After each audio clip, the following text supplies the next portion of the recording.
اتكلمنا هنا على القناة عن كل إصدارات تكنو الجديدة من سلسلتها المميزة جدا سلسلة السبارك 20، واللي بصراحة بتقدم فيها مجموعة تليفونات هايلة جدا في الفئة الاقتصادية. والدرج النهاردة بقى على أعلى نسخة من السلسلة دي ودر التاجها، واللي تعتبر النسخة التوب، واللي تكنو بتقدم فيها أقوى مواصفات السلسلة دي، وهو السبارك 20 برو بلس. فاحنا في فيديو النهاردة هنتعرف على كل مواصفات التليفون ده وعلى كل مميزاته وعيوبه، وهل هو بيقدم قيمة مقابل سعر ولا لا. بس يا ريت في الأول تدعموني بلايك وشير، وكمان تشتركوا في القناة وتفعلوا زر الجرس، وتشتركوا في قناتنا التانية قناة سراديب. أنا محمود طمان، وأهلا وسهلا بيكم في حلقة جديدة.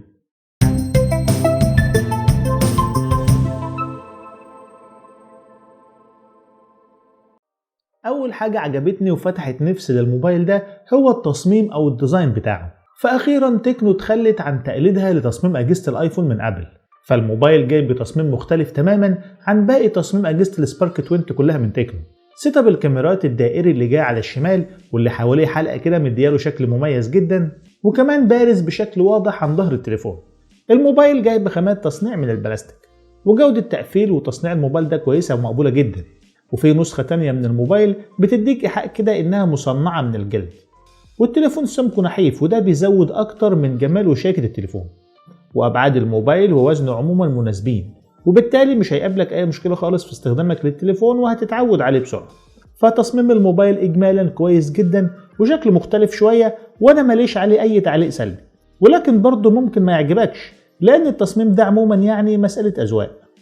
الشاشة هي من المميزات المحترمة واللي هتعجبك جدا في الموبايل ده. فالسبارك 20 برو بلس من تكنو بيجي بشاشة كاملة بالتصميم الجديد اللي بثقب دول ديسبلاي، والثقب ده حجمه صغير جدا وبيجي في نص الشاشة من فوق. والشاشة دي شاشة كيرفي منحنية الأطراف، ودي أنا شايفها بصراحة ميزة محترمة جدا في الموبايل، وكمان مزودة من جمال وحلاوة التليفون ده، لأنها متعشقة كده في الفريم بتاع التليفون. الشاشة دي مساحتها كبيرة جدا 6.78 بوصة من نوع أموليد بجودة فول اتش دي بلس، بحيث ان كثافة البكسلات في الشاشة 2436 في 1080 بكسل، وده بيدينا 393 بكسل لكل بوصة في الشاشة، ودي كثافة بكسلات ممتازة جدا بالنسبة لحجم الشاشة الكبير ده. الشاشة بتيجي بأبعاد عرض كبيرة 20:9، وبتستحوذ على 89% من حجم الواجهة بتاع التليفون كله. ولما نيجي بقى نتكلم عن الأداء بتاع الشاشة، فهي بصراحة هتقدم لك أداء ممتاز، وده من حيث درجة الحدة والتشبع والساتوريشن بتاعة الألوان اللي بيظهروا عليه. هتحس كده ان الالوان اللي بتظهر على الشاشه دي الوان ممتازه، درجه حدتها وسطوعها ممتازين، الوانها بتكون رايقه وهتعجبك قوي، والكلام والتفاصيل والايقونات اللي بيظهروا عليها بيكونوا واضحين ومتشافين بشكل ممتاز. ومن اهم المميزات اللي موجوده في الشاشه دي انها بتيجي بمعدل تحديث ريفريش ريت 120 هرتز، واللي بالتالي هيخلي اي حاجه تشتغل معاك على الشاشه بتاع الموبايل سواء فيديوهات او جيمز تشتغل معاك بشكل سلس وسريع جدا. وانت هتحس قوي باهميه الميزه دي في لعب الجيمز بالتحديد على الموبايل. درجة سطوعها جيدة جدا ومش هيقابلك أي مشكلة خالص وأنت بتستخدم الشاشة تحت أشعة الشمس المباشرة، وده لأنها بتيجي ب1000 نتس. والشاشة دي برضه بتدعم خاصية الأولويز أون ديسبلاي. حواف أطراف الشاشة حجمهم صغير جدا تقريبا مش موجودين، وده مع الشاشة الكبيرة الكاملة الكيرفي بتاع الموبايل هتحس كده إنها مستحوذة عليك بشكل كامل وأنت بتستخدمها. فبصراحة الشاشة دي بتاع السبارك 20 برو بلس من تكنو هي شاشة جيدة جدا في فئتها السعرية، وهتقدم لك أداء مرضي قوي يعني في عرض أي محتوى عليها من أي نوع، خصوصا مع حجمها الكبير ونوعيتها ودقتها العالية. السبارك 20 برو بلس من تكنو بيجي بمعالج من إنتاج شركة ميديا تك من سلسلة الهيليو جي المخصصة للجيمز، وهو الهيليو جي 99 ألتيميت، وده معالج محسن من الهيليو جي 99 واللي مش موجود غير بس في الموبايل ده، ولكنه للأسف غير داعم لشبكات الجيل الخامس. فالمعالج ده معالج اوكتا كور 8 النواة، وبيجي بتردد لغاية 2.2 جيجا هرتز، مع معالج رسومي هو المالي جي 57 MC2. تليفون بيجي بنسخة واحدة بسعة تخزين 256 جيجا بايت مع ذاكرة عشوائية 8 جيجا رام، ودي أرقام وسعات هتكون مناسبة وكافية جدا لاستخدامك. ولما نيجي بقى نتكلم عن الأداء بتاع الموبايل، فهو بصراحة هيقدم لك أداء جيد جدا، يعني في المهام اليومية المعتادة زي استخدام تطبيقات السوشيال ميديا والتصفح والمكالمات والحاجات دي، التليفون هيقدم لك أداء هايل. هتقدر انك تستخدم كل الحاجات دي من غير ما يقابلك أي تهنيج أو لاج في الموبايل. وبرضه أداء التليفون ده في المالتي تاسكينج أو المهام المتعددة أداء كويس، وهتقدر إنك تفتح أكتر من تطبيق في الخلفية وتتنقل ما بينهم بكل سهولة وسلاسة من غير ما يقابلك تهنيج أو لاج في التليفون. وبرضه الموبايل هيقدر يحتفظ بالتطبيقات دي لمدة طويلة في الخلفية من غير ما يقفلهم، وده علشان السعة الكبيرة بتاع الرامات. ولكن بصراحة التليفون يعني مش موجه قوي للحتة بتاعة الاستخدامات اليومية والمهام المتعددة دي، هو موجه أكتر للجيمز، وعلشان كده أداؤه هيكون أداء ممتاز جدا في الألعاب عموما. يعني أنت في الجيمز الخفيفة والمتوسطة هتقدر تلعب كل الجيمز دي من غير ما يقابلك فيها أي تهنيج أو لاج من أي نوع. وبرضه في الجيمز التقيلة اللي بجرافيك عالي فهي هتشتغل معاك بشكل كويس جدا، وهتقدر انك تلعب الجيمز دي من غير ما يقابلك فيها تهنيج او لاج. ولكن يعني يستحسن انك تلعب الجيمز التقيلة دي على اعدادات جرافيك متوسطة ميديوم، وده علشان تاخد احسن اداء من الموبايل. فلو انت جيمر وعايز تليفون في الفئة المتوسطة الدنيا يقدم لك اداء كويس من غير ما يزهقك، فانصحك جدا بالموبايل ده. الكاميرات برضو هي من المميزات القوية والمحترمة جدا في التليفون. فالسبارك 20 برو بلس من تكنو جاب بكاميرا خلفية مزدوجة.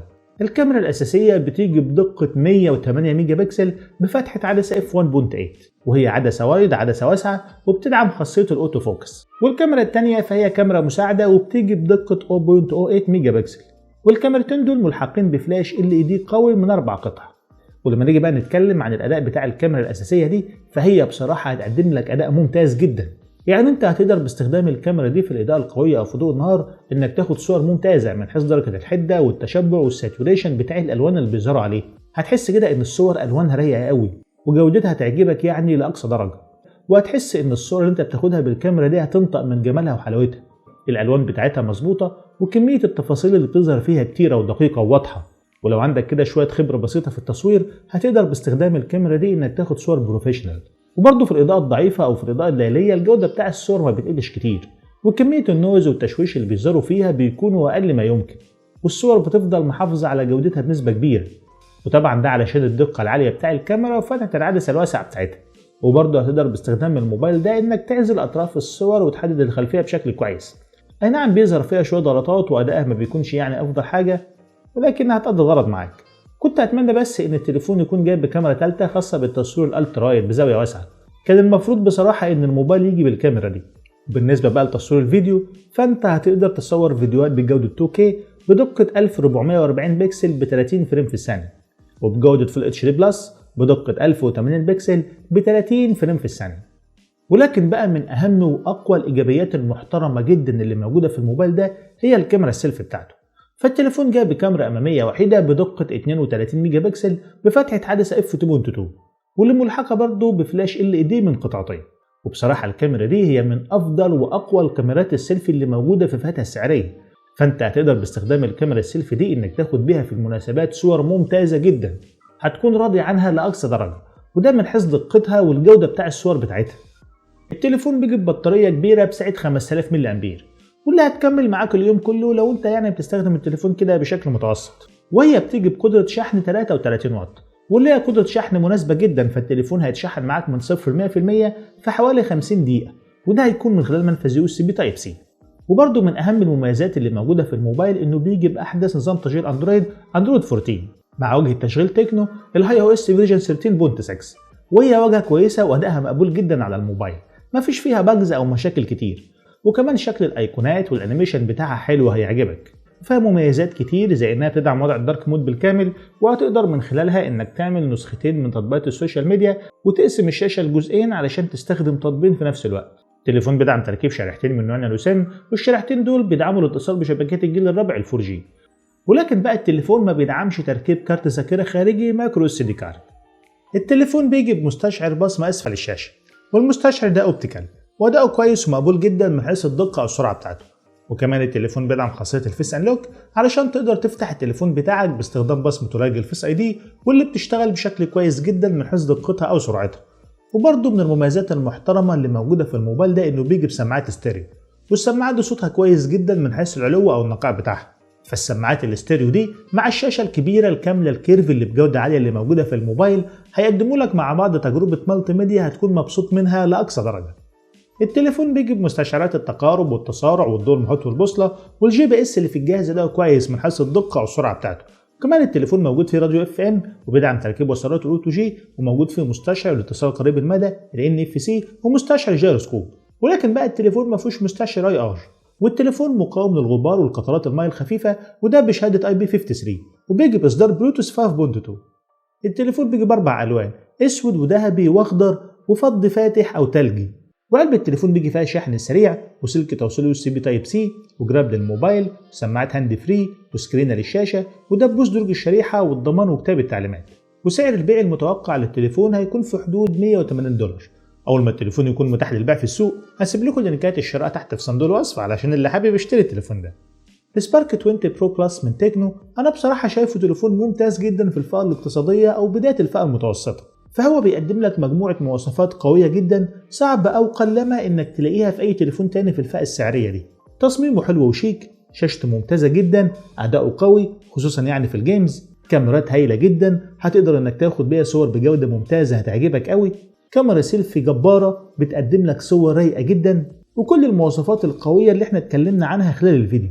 والاهم من كل ده هو السعر الممتاز بتاع التليفون، فالموبايل بيقدم لك قيمه مقابل سعر بشكل هايل. كل الحاجات دي مع بعض مع السعر الممتاز ده بيخلوا التليفون ده اختيار محترم جدا في فئته السعريه. وطبعا احب اشوف ارائكم وانطباعكم عن التليفون ده في التعليقات اسفل الفيديو. في نهايه الحلقه بشكر كل واحد شاف الفيديو للنهايه، وطبعا ما تنساش اللايك والشير، ولو ده المره تشوفني فياريت تشترك في القناه وتفعل زر الجرس علشان تكون اول واحد يشوف الحلقات الجديده. واشوفكم الحلقه الجايه، والسلام عليكم ورحمه الله وبركاته.